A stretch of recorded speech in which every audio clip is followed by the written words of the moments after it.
Hello everyone, I am Wendy with Winds of Change Ministries, and I have a wonderful announcement to make.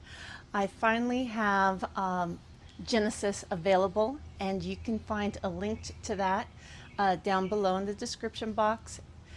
It is free, a free download, and but of course you can donate if you would like. Now, for today's manna, I am going to share a little bit of information about my Bible and why I chose to name it Horeb Beruach, Sword of the Spirit. Okay? So, as you all know, the garden, or maybe you don't know, I don't know, but you're going to find out. The Garden of Eden was protected by a whirling sword, all right? And that whirling, twirling sword. Okay, and I chose to use this imagery on my book cover. Now, in the New Testament, we find out that the Word of God is known as the sword of the Spirit. And my name means, Wendy, means spirit. And so I chose to call my Bible project Sword of the Spirit. It was later, as I was on, I don't know, several edits, okay? Because like I said, I do not speak Hebrew, but I'm pretty good with a concordance, okay? So anyway, as I was on working through my edits, I was discovering some of the deep mysteries, okay, of the Bible. And Horeb, or excuse me, Mount Horeb, okay, which I pronounce Horeb in my reconstructed Paleo Hebrew, but it means something.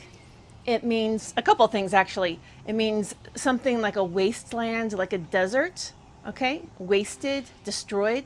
That's one of the meanings. But another meaning is sword, okay? Not necessarily. It's the spelling, okay?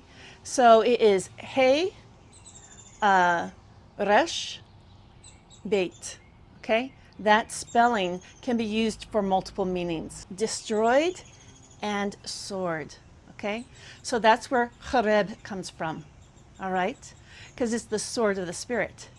And Beruach means within, or with, or by, of the Spirit. Okay? So sword with, within the Spirit. And so that's what Horeb Beruach means. All right? And so the interesting thing about that is that these two words, okay, so Horeb, when read backwards, is Beruach. Okay, so in Hebrew, it's the same spelling. Okay, and so it is what they call a palindrome. Okay, and you will discover that when dealing with God, all right, there is a reflection of things. Okay, and for instance, the more you ascend, the more an aspect of you descends. It happens simultaneously, all right? And because that's just the way things are. There's just great power in that mirror reflection. So, a little bit of the history about Mount Horeb is that it is the location where Moses took the staff and struck the rock, and the water came out. Okay, and so that was a miraculous act of faith, and there's actually some symbolism to that. So you have the notion of that staff, which is kind of like a sword, it's a weapon, and a rock. Okay. And so it's kind of like, when you pair those two together, it's kind of like a sword and the stone, okay? And which is interesting because that rock that he hit, Mount Horeb, means both, means sword.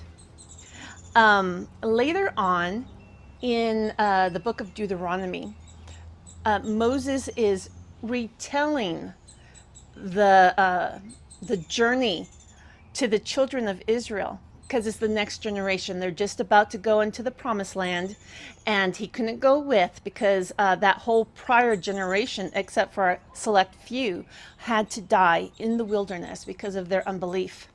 All right. And so, but anyway, so they were on the brinks of crossing over into the promised land. And Moses reminded the children of Israel, the next generation, of what happened at Mount Horeb, okay? How God spoke, how it was engulfed in flames. So the sword was engulfed in flames. Horeb, the sword, was engulfed in flames, and God spoke out of it. And so the imagery has the same elements as the angel that protects the Garden of Eden. Okay? So where there's a whirling, twirling sword that is protecting the entrance to the Garden of Eden, and then you've got Mount Horeb sword, which is being engulfed in flames with the word of God being pronounced out of it. Okay, and that all of these make the book title, the version of my Bible, very, very powerful.